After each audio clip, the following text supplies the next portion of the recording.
Hello? Captain Dye. Yes, hi, how are you? I'm good. This is Nightmare and Ross Owen, and thank you very much for taking the time out of your busy schedule. I know you have an appointment to keep at the top of the hour, so we won't keep you as long as we did last time. Okay. And thanks again for joining us today. It's an honor and a privilege to talk to you, especially about someone as instrumental as Major Dick Winters. Yeah, absolutely, and that's one of the reasons that I absolutely wanted to make time. We were all kind of, we were expecting this to come, given Dick's condition, but it's always a shock when you contemplate it and you realize what an extraordinary leader, what an extraordinary American hero that the nation has lost, and lost him very quietly. We've seen, I think the local major news services have carried a brief announcement of his death and a bit of a bio and something else. For the most part, they've concentrated on the fact that he had something to do with, inspiring Stephen Ambrose's book and our production of Band of Brothers, but they missed the mark. This guy... and his accomplishments in World War II are absolutely legendary, and he was the typical kind of World War II hero, and I use that word advisedly. He didn't want that attention. He was a very private man and loved his family, loved his country, and loved the men of Easy Company at 506. And I think that was the reason that the family delayed the announcement of his passing, which was on January 2nd, until a week later, because they didn't want the attendant hoopla, because Dick would not have wanted it. Yeah, that's you're exactly right, and a lot of people have said this, and I understand completely, which is why they waited, until after everything was all said and done before they even announced it. The outpouring for this man from people who only know him, through Band of Brothers, the miniseries, has been unbelievable. It really has. Look, this is an extraordinary guy, and anybody who's seen Band of Brothers or read Ambrose's book on which it was based knows that. And certainly those of us who knew Major Winters personally know that. I mean, he was a man of trenchant thought, very deep thought. He didn't say a lot, but when he did, it meant something. I'll never forget. I was training the second generation of Easy Company, the guys, the performers who played the real characters in Band of Brothers, and I was running them through the usual nightmare that they all whine about in UK. And Dick came over to take a look at it, and I didn't even know he was there. But he had that soldier's eye on everything I was doing. And he didn't want to stay long, and I wondered why that was. And finally, one of the producers came up to me and he said, this is hard on him. It's hard seeing all of this being recreated and all of the training. And I said, oh, my God, sorry. And she said, no, he absolutely wants you to do this and do it your way, but it's too hard on him to sit here and watch it. And I said, well, absolutely. And I walked up and said, sir, I just wanted to tell you what an honor it was that you dropped in for a few minutes to observe, and I hope in whatever I'm doing I get it right. And he looked at me with those steely blue eyes, and he said, Captain, I think Colonel Sink would approve of what you're doing. And he turned around and walked away. And to me, that was an Oscar, that was an Emmy, that was a Golden Globe, that was the man telling me that his man, Colonel Sink, would have really admired what was going on with those guys. That's one of those moments in my career that I'll cherish. That's amazing. Captain, this is Ross in Scotland. Hi, Thanks Ross. for joining us. Hiya. I just want to know, did you feel intimidated around Major Winters as an officer yourself? Yeah, it's hard not to feel... Look, Russ, if you're a guy like you and I and the rest of us who are such admirers of our greatest generation military and our military in general, if you're a guy who understands them, it's hard not to be intimidated around any of them. I mean, Wild Bill Guarnere, Babe Heffron, Lipton, Carwood Lipton, those guys. I mean, to this day, Carwood's passed now, but I'm still intimidated around them, no matter how tough I think I am. And I can remember that day. After 30 years of kicking around as a soldier, man and boy, I'm standing there as a captain in front of this major, and I felt like a 4-year-old. I mean, I didn't know what to say or what to do. I just automatically assumed the position of attention. And he commanded that kind of respect without doing it physically or verbally. He just had a persona, an aura. He was a commanding presence. He had what we in the military call a command presence. He walks into the room and you already, right away, you know who's in charge and who's the man. And I always felt that way around him. Yeah, I could tell that would be just looking at the pictures, watching the interviews, seeing how he conducted himself after everything was said and done. He definitely, whatever it is, he has it. I mean, that's the leadership personified. Well, he had that look. There was something in his eyes.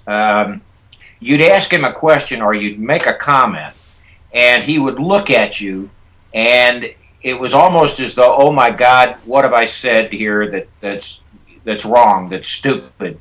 It wasn't that. It was just he thought before he spoke. And while he was thinking, he was looking at you and sort of assessing you. You always felt like this was a guy you didn't want to say something ludicrous or say something light around. You wanted to pay attention to what you said. And I think that's a classic definition of that sort of command presence. Do you think that he had a serious sense of humor as well? It seems that he almost he didn't put up with sarcasm, or he wouldn't get into a lot of ass grabbing, but his jokes would actually be well thought out and funny. Yeah, absolutely. He had an extraordinary sense of humor. I can't, for the life of me, I can't understand why people don't. Well, maybe I can understand why people don't get it because he was so intimidating. But he could smile easily, and when he did, it was really genuine and really warm. But he didn't engage in frivolous conversation. He'd listen, and he'd wait, and he'd see the opportunity, and he'd think for a minute, and then he'd say something that absolutely would crack you up. I mean, he wasn't a slapstick kind of guy, and he didn't need to be, and it just wasn't in his personality. Well, I wish I would have had the opportunity to meet him. Yeah, quite a guy. I cherish the very few moments I had with him. I cherish every one of them. I just think Dick Winters was the right kind of man for his generation that desperately needed the kind of solid individual he was. He cared very deeply and very dearly about the men he led. He felt that responsibility hugely. And yet, he was a terrific soldier. He understood the enigma that every leader faces, and that is, you've got two basic missions: to accomplish whatever mission you're assigned, and to assure the welfare of your men. And Dick Winters was the kind of guy that knew that they had to come in that order. The mission came first, and the welfare of his men came second. And like every terrific leader, he was always engaged in trying to balance those two things, trying to get the best of mission accomplishment and get the best of welfare for his guys. And anybody who's had that responsibility understands that it's a really, really awesome burden. It's something that weighs on you constantly, and you're constantly running it over in your mind every time you get an assignment or you have to make an assignment. And I think Dick was the kind of guy who grew up having to make those kind of decisions. He grew up in hard times, like many of the guys who fought in World War II. So he was no stranger to rough living and to having to work hard.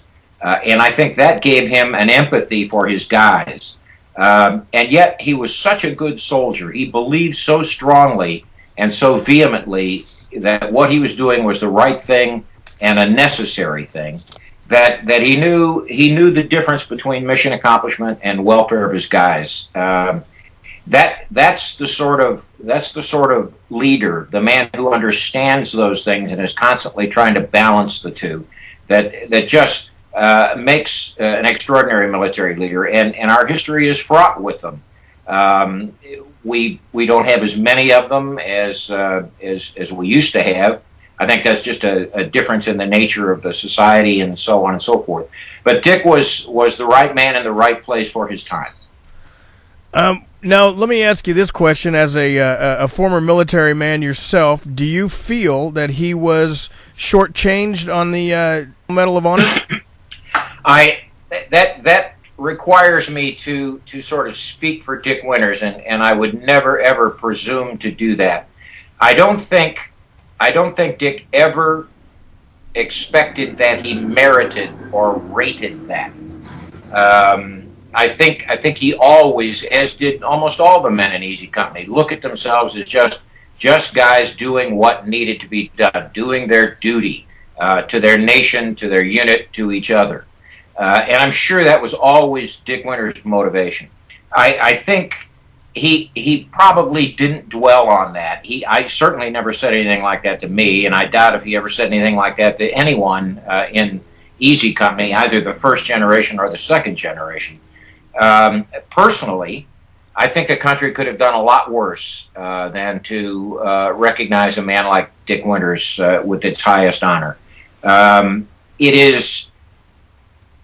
is, regardless, one of the extraordinary individuals in that legacy that all of us in the military carry.